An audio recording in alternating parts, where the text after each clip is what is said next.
do believe Christians want a right of positive selection, and Muslims and Jews and all other faiths, a right to choose people who share our values, our welfare organisations, for other organisations which reflect our mission in the world. And that is under threat from anti-discrimination law.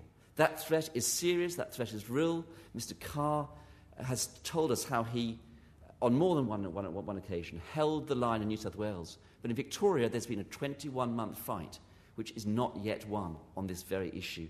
There's been fights in South Australia, there's been fights in Queensland. There will be fights all over the country on this issue. Why? Because of a slogan about a right to equality, which will say to us, we cannot live as faith communities and live out our faith. I call it anti-discrimination fundamentalism.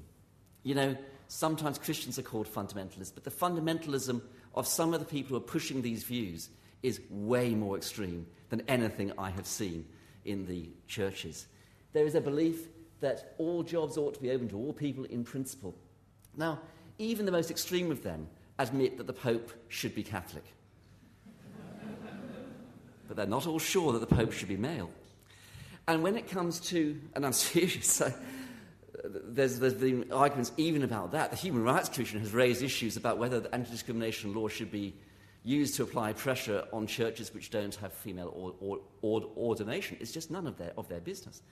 And when it comes to Christian schools, when it comes to Jewish schools, when it comes to Muslim schools, when it comes to any other faith community, most of these people would say that there's no reason why you should have a Christian maths teacher. My wife is a maths teacher in a Christian school, and I understand from her that maths is God's language. I don't understand it, but she's explaining it to kids in Christian schools as a Christian maths teacher.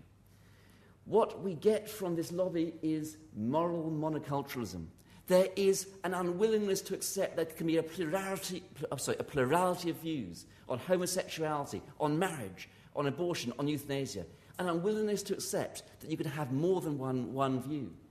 There's no acceptance of resistance to the liberal values of the elite majority. And therefore, faith-based groups will have pressure upon them to depart from their beliefs, our beliefs, on what is valid and right in both heterosexual and homosexual practice. There's a lot of argument about homosexuality, but friends, remember that from a Christian point of view, we have a disciplined sexual ethic in heterosexual relations too.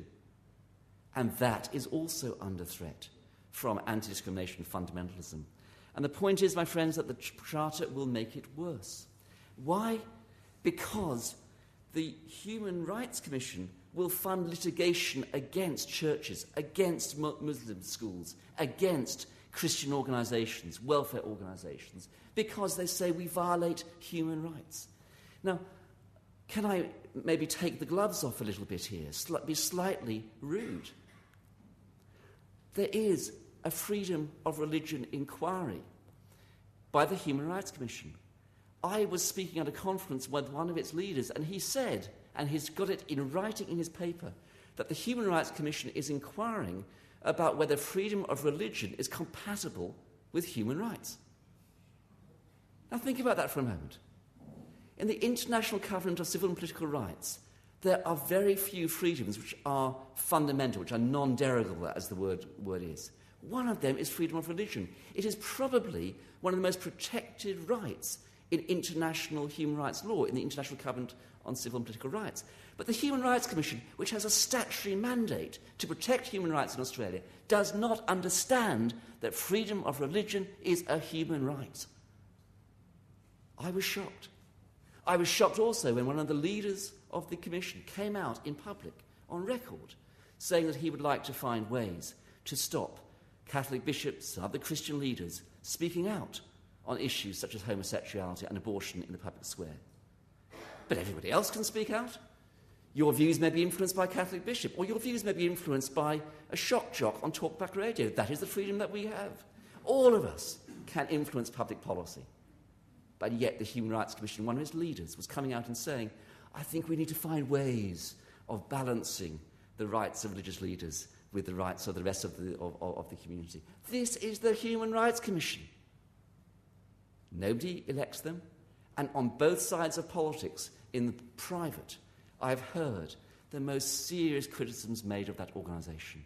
And it's not just the federal one, there's problems in other states as well. And if the Human Rights Commission is given funding to bring litigation, the Human Rights Commission is given power to decide these cases, there are serious concerns about freedom of religion in this country. And the problem is that the Charter will give a kind of moral high ground to views which are critical of Christian values. Oh, we may believe in marriage, but somebody else has got a human right. You see the problem.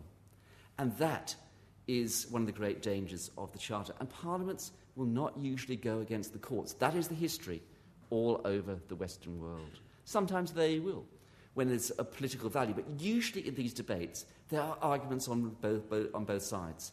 And if you have a tough argument, and there's arguments on both sides, if you can avoid it and say, oh, but the courts say so, then you defer to the courts. And that's what will happen under a Charter of Rights. I'm not saying there are no positives about a charter from a religious point of view. There may be some interpretations of law which will benefit from freedom of religion clauses, but they're so vague that in other countries, and I think Paul Diamond will talk about this, they are often given a very limited meaning. Charters will be used to attack religious freedom. It's what happened in Victoria.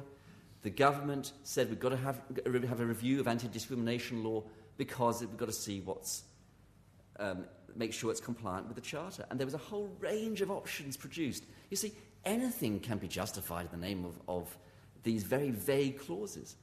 And for 21 months, the Church has fought, and other faith organisations fought, a real battle to preserve their freedoms, to run Christian schools, to appoint Christian staff, not just the principal, but the maths teacher. There are Christian schools, I know this area best because of my wife's involvement, there are Christian schools which have the whole community of staff who hold Christian values. Not any one denomination or another, but as long as they adhere to that fundamental basis of faith. Why? Because they are a community, and that includes the gardener, it includes the admin staff, it includes everybody, because the way we live is so much more important than what we say. And these Christian schools, Christian welfare organisations, in the way they live, reflect the gospel, reflect the mission for which they were established, and those freedoms are under threat. They're under threat whether or not we have a charter, but in my view, they are more under threat if we do.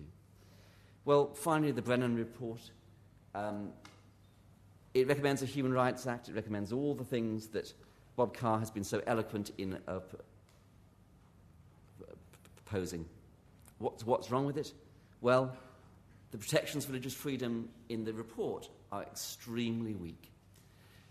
Interpretation of legislation using human rights charters is a backdoor, because people will seize on any judgment which says, I can't declare this law to be compatible with human rights, and then there'll be a campaign for reform. And furthermore, and people don't understand this, under the Charter of Rights in Victoria, Parliament has a wide discretion to ignore human rights anyway. They can ignore any human right as long as it is justified in a free and democratic society based on human dignity, equality and freedom, whatever that means. So for all this talk about protecting human rights, when it comes to the crunch, and the Brennan report has recommended this as well, they can ignore it with impunity because they just say, well, it's justified in a free and democratic society based on human dignity, equality and freedom. I better stop, but may I just emphasise to everybody what Mr. Carr said. The issue of religious freedom is a critical one. There are many church leaders who are meeting together to launch a campaign for a national agenda for religious freedom. We see the issues being so serious, and I'm involved in that, and in due course you may hear about it. But the issue particularly of appointing Christian staff to Christian organisations, Muslim staff to Muslim organisations, and so on, is a critical one. I have to say, federally, the coalition parties are very much on side. They're against a charter. I think the key issue is Labour members, especially in marginal constituencies, of which there are a large number in Western Sydney. But if you are in a coalition constituency, I'd write to the Attorney-General, Parliament House, ACT 2600. Thank you very much.